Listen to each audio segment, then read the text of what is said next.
Hello friends, आज આપણે બનાવીશું વધેલી ખીચડીમાંથી ચીઝ પાલક ઢોસા।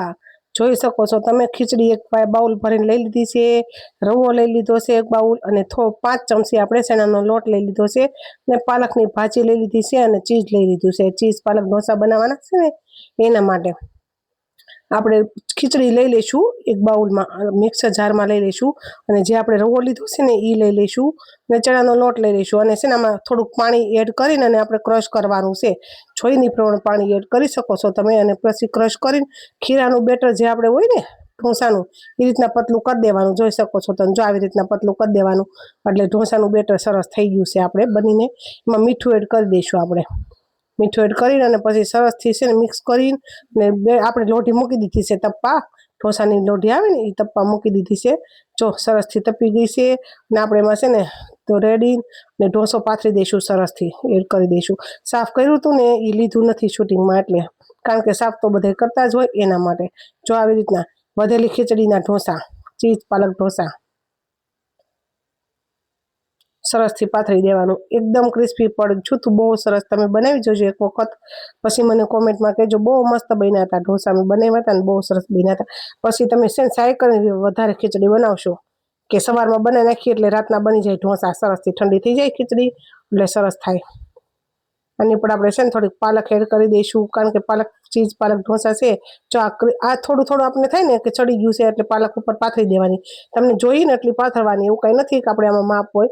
ઉપરથી મીઠું એડ કરી દઈશું આપણે, થોડીક ચટણી એડ કરી દઈશું, જેટલું તીખું ખાવું ને એ પ્રમાણમાં તમારે એડ કરવાનું। કોક હળદર પણ એડ કરે પણ મેં હળદર એડ નથી કરી, પણ તમને ગમતી હોય તો હળદર પણ એડ કરી શકો તમે। થોડુંક તેલ એડ કરી દેવાનું,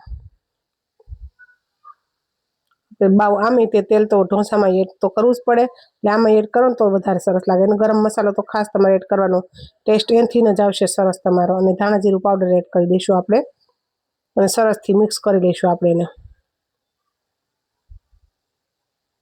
જેટલી પાલક તમે ભાવે ને એ રીતના તમારે એડ કરવાની, વધુ ભાવે તો વધુ પણ એડ કરી શકો તમે, એવું કંઈ નથી। આખામાં ભાવતી હોય, આખામાં તમને ગમે ને તો આખામાં પણ એડ કરી શકો તમે।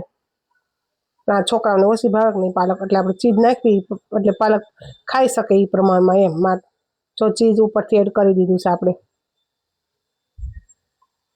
સરસથી ચીઝવાળું પેપર બનીને રેડી થઈ ગયું છે, જોઈ શકો છો તમે, તરત ઉઠી જશે।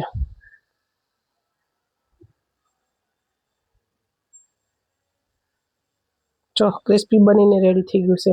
આમાં તમને બતાવે તો નહીં આપણે કે ક્રિસ્પી બન્યું, પણ બહુ સરસ બન્યું હતું, પણ એકદમ ક્રિસ્પી। અને સોસ અને ગ્રીન ચટણી હારે આપણે સર્વ કરી લઈશું। આની હારે આપણે દાળિયાની ચટણી પણ બહુ મસ્ત લાગે, પણ આપણે તો એવું અંદાજ હોય નહોતો કે વધેલી ખીચડીમાંથી આપણે બનાવીશું। ટ્રાય કરી પણ બહુ મસ્ત બન્યું, એટલે કીધું આપણે શૂટ કરવી અને આપણે રેસીપી મૂકવી એમ। વધેલી ખીચડીના ઢોસા પાલક।